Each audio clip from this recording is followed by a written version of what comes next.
तो नमस्ते प्रणाम। आप सभी के बीच लेकर आइल बानी एगो छोटा सा सोहर गीत। बहुत सुंदर गीत बा। ये समय वीडियो नहीं बना पावत हई, बहुत परेशान बानी। ठंड का सीजन बा, भैंसी के तबीयत खराब बा। आप सभी मेरे सपोर्ट ज़रूर करी, मेरे सपोर्ट ज़रूर करिए आप सभी। बहुत सुंदर छोटा सा गीत बा। बहुत परेशान बानी इस समय, खेत में बैठ के वीडियो बनावत हई। नदिया के किनारा हुआ मामा के पेड़ावा यारे करेला चारोही धाम रे लालनावा। नदिया किनारा हुआ मामा के पेड़ावा यारे करेला चारोही धाम रे लालनावा। सोहर गीत है। अरे करेला चारोही धाम रे लालनावा। तबीयत खराब बा, गला दुखाता, गला चलत नहीं बा, बहुत धीरे धीरे गावत हई।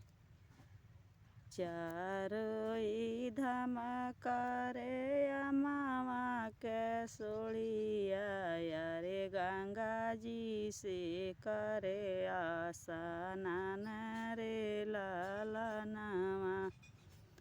अरे गंगा जी में करे आसनान रे लालनावा।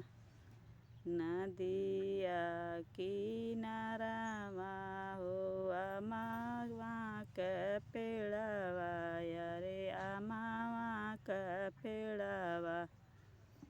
अरे सोढ़िया करले चारो धाम रे लालनावा।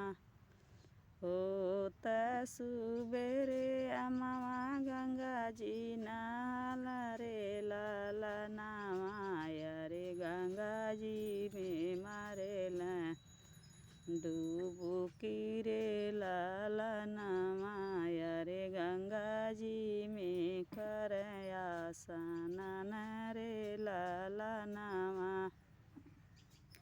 गंगा मैया दिली उनके मामा माउरवा यारे गंगा जी न दिली फल फूल रे लालनावा। अरे गंगा जी दिली फल फूल रे लालनावा। मामा के पेड़ावा माउरवा जलगल यारे मामा में धइल टिकोरा रे लालनावा। अरे मामा में धइल टिकोरा रे लालनावा।